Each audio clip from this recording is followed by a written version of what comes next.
Sebelum ke Pak Jamal tadi ingin bertanya langsung kepada korban.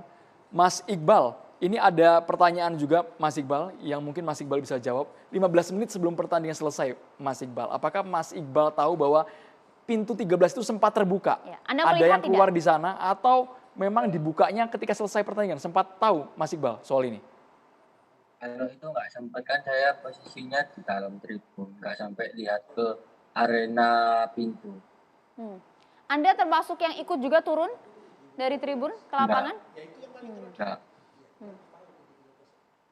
Pak Jamal Ya. mungkin ingin bertanya langsung tadi. Pak Jamal ingin menyampaikan kepada Iqbal, Aremania.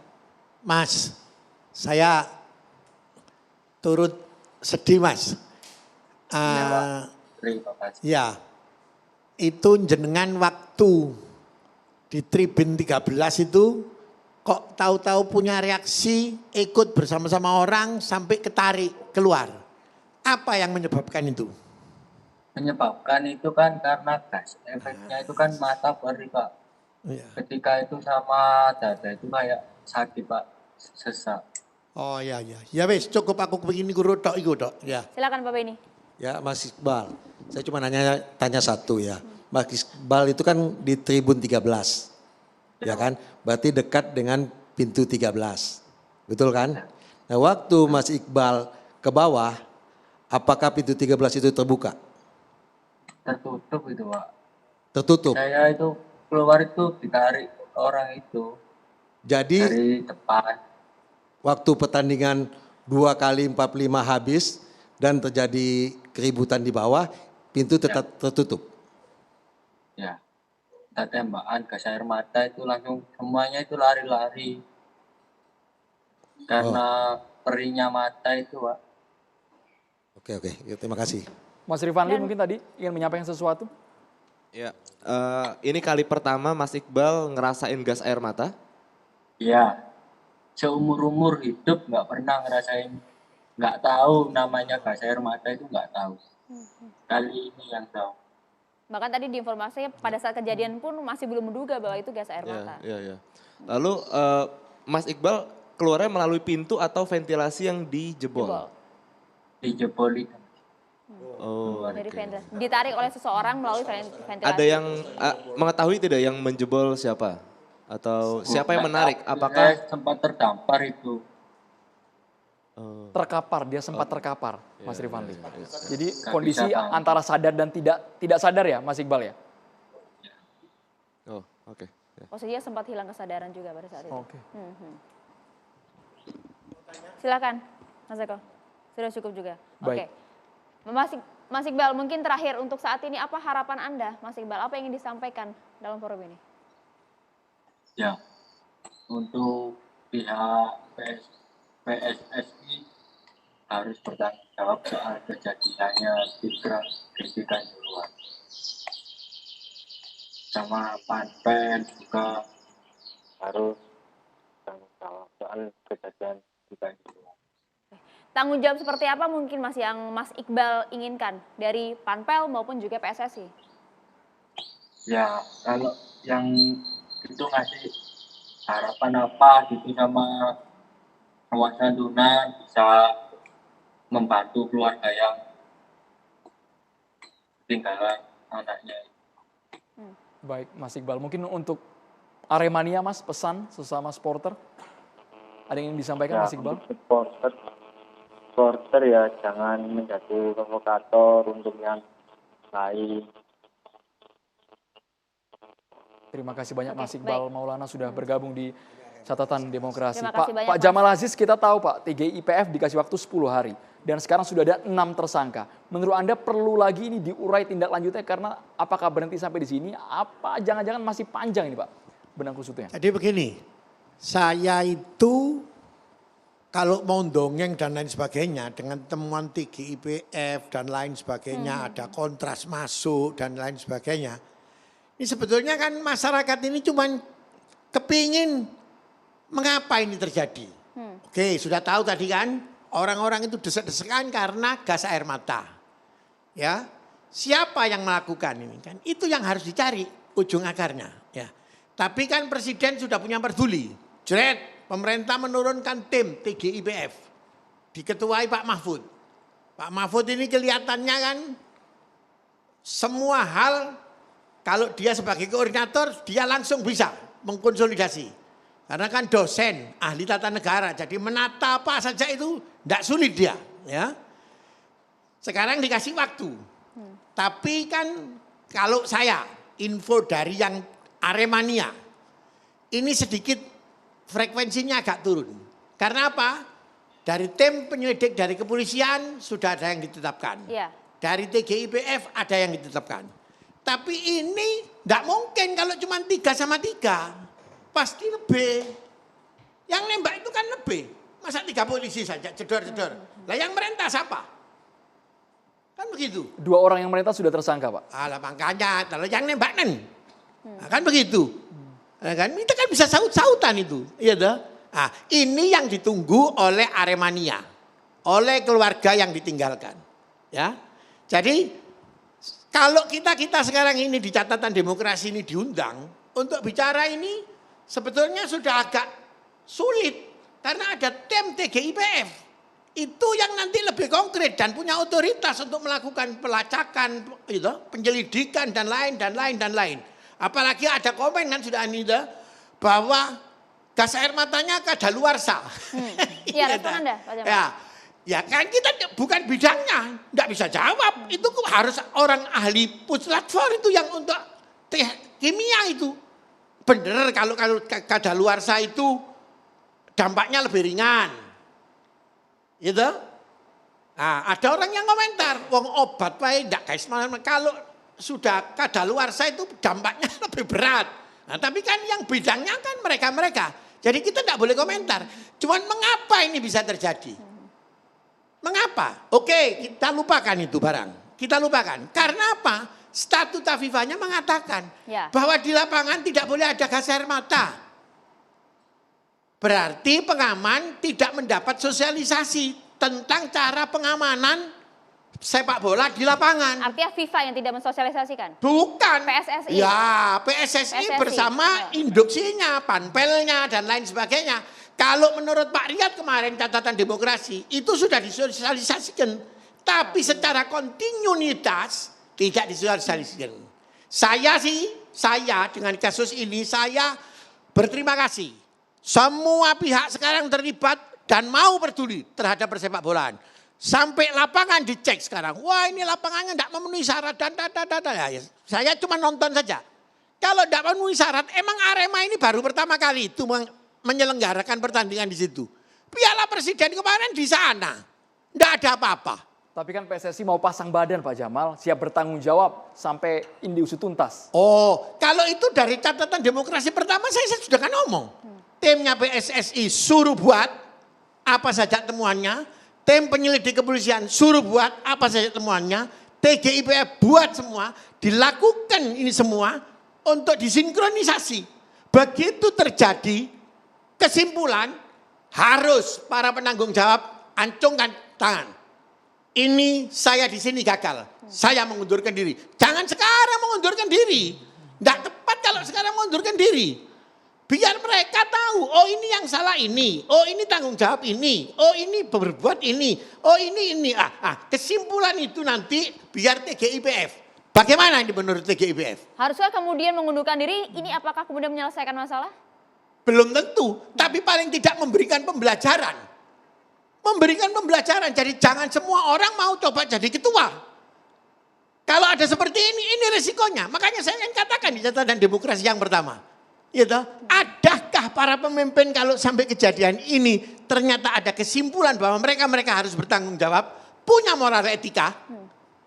Kita mau lihat, kalau mereka punya moral etika, dia langsung bilang, ini saya gagal. Pak Beni Erwin, kami ingin Ini tahu soal tanggapan. moral etika Pak, perlukah hal itu? Ya begini Pak ya, dari Mas Ajis, saya rasa untuk mundur PSSI itu tidak boleh. Kenapa? Dia harus tuntas mengusut ini. Tidak boleh atau tidak mau Pak? Tidak boleh mundur dulu. Dia harus menyelesaikan masalah. Ini tanggung jawab beliau. Ya, jadi kalau dia mundur sekarang ini nggak akan tuntas. Tapi kalau nanti diperlukan juga hal itu, Loh, saya kemudian menuntaskan kalau semua nanti permasalahan yang kan ada. tadi sudah ada tim pencari fakta, ya kan ada polisi semua. PSSI juga menurunkan tim. Saya lewat Iwan Bule juga kemarin 1 minggu di Malang.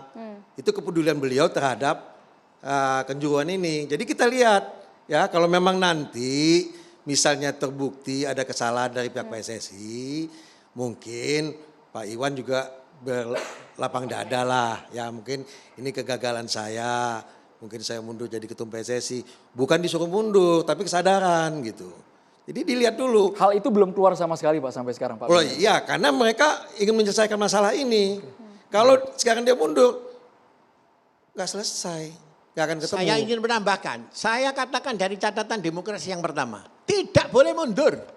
Semua harus duduk sampai selesai. Tim TGIPF, Ya. polisi, PSSI. Begitu ini disinkronisasi, seperti yang dikatakan Pak tadi. Oh iya, ini ada tanggung jawab saya. Etika moral saya mengundurkan diri. Begitu. Memang saya berharap ini ketum PSSI maupun pengurus PSSI ini harus tuntas menyelesaikan masalah. Kalau beliau mundur, ini nggak akan selesai, ya kan? Nggak ada tanggung jawab nanti. Jadi saya berharap PSSI maupun ketum dan timnya lainnya itu tolong ini diselesaikan secepatnya. Jadi masyarakat ini tahu di mana letak kesalahannya. Pak Beni, Anda sudah melihat ada upaya dari PSSI untuk menyelesaikan hal ini? Ada. Saya lihat kemarin Pak Ketum sampai 1 minggu di Malang. Dia menyelesaikan masalah ini, didatangin semua tim Aremania, ke lapangan semua. Itu ada tujuan beliau baik. Sampai beliau nggak pulang itu ada terbukti bahwa dia tanggung jawab gitu. Bentuk tanggung jawabnya seperti apa Pak? Karena ini berkaitan juga dengan regulasi. Kita harus tunduk dengan aturan internasional FIFA yang sudah jelas terang benderang di sana. Jadi gini Pak, kalau masalah pelanggaran kemarin itu bukan dari pihak PSSI. Oke. Ya, di mana pasal 19B itu mengatakan bahwa gas air mata tidak boleh ke dalam stadion. Ya kan? Dalam hal ini PSSI sudah menyerahkan ke PT LIB.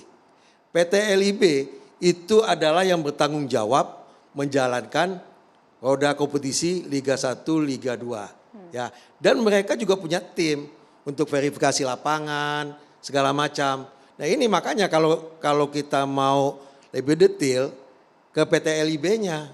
Karena dia yang bertanggung jawab dalam hal liga-liga ini Pak. Sudah jadi tersangka Direktur Utama LIB. Iya, kalau tersangka Direktur LIB, ya kan sebenarnya saya merasa kasihan. Dalam arti beliau ini memang orang baik dan juga di bola juga pengalamannya kurang lah. Tapi bawah-bawahannya, bagian verifikasinya itu ada. Harusnya bagian bawah-bawahnya ini yang melaporkan ke beliau bahwa 2020 Stadion Kejuruan sudah diverifikasi. Dan itu berlaku 2 tahun. 2022 ini harus di layak fungsinya akan terbit kembali gitu. Silakan Mas. Ya, ini agak aneh. Saya mau kasih argumentasi baru saja bahwa ketua PSSI itu punya kewajiban untuk mengecek pergerakan yang selama ini hadir di kewenangannya PSSI. Ketika ada yang tidak berjalan, justru ketumnya juga harus dicek gitu. Ini bukan soal saya mendesak dia mundur atau tidak. Oke, itu kita taruh di poin kedua. Poin pertamanya, bagaimana bisa PSSI bertanggung jawab ketika dia juga terduga terlibat dalam menyebabkan situasinya seperti ini.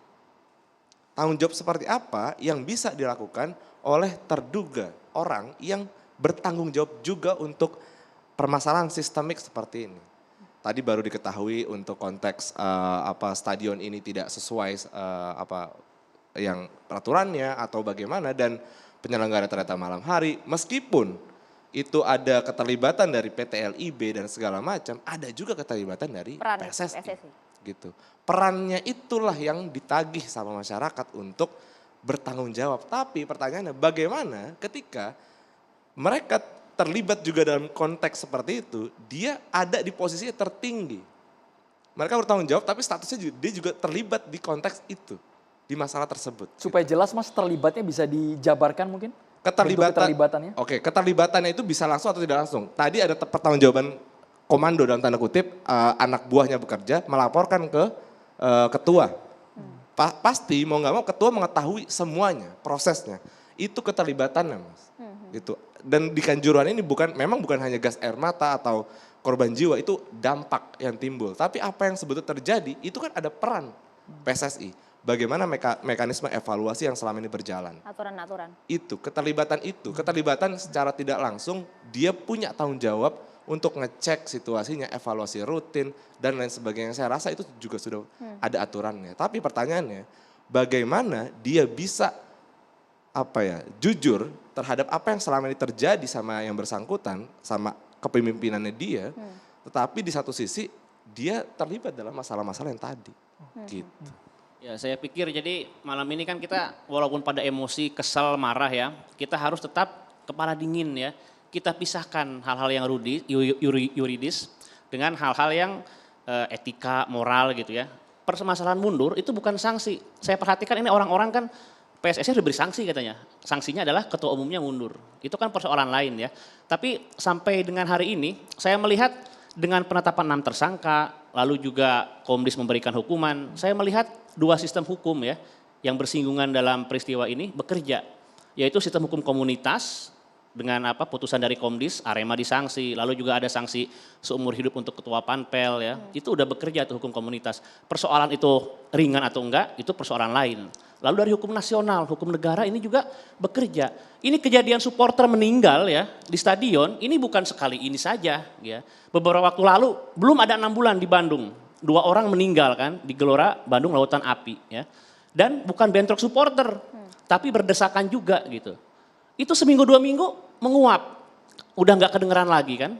Lalu di tahun-tahun sebelumnya mungkin karena jumlahnya nggak sampai 130 ya, 1-2 orang itu ada yang meninggal. Tapi kabarnya nggak ada lagi ya. Padahal apa coba? Namanya ada orang meninggal di tempat yang nggak layak ya. Itu harusnya kan ada proses penyelidikan, penyidikan gitu. Nah baru yang sekarang ini sampai ada tersangka gitu. Jadi sampai hari ini saya pikir dengan bekerjanya 2 sistem hukum ini suatu kemajuan, suatu preseden gitu ya. Nah tentang ini terlibat nggak? Ini salah nggak ya? Yang PSSI salah nggak?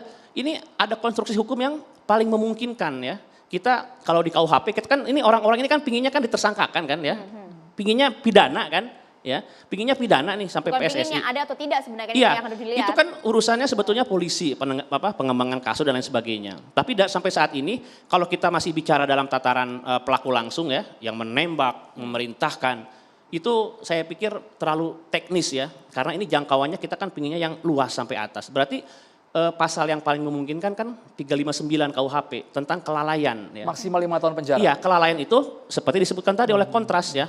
Enggak ngeevaluasi, enggak ngecek, kalau enggak teliti, kealpaan. Nah, soal seperti itu gitu. Saya ingin dengar nanti respon dari Pak Beni, tapi usai jeda ya. Sesaat lagi kami akan kembali untuk Anda.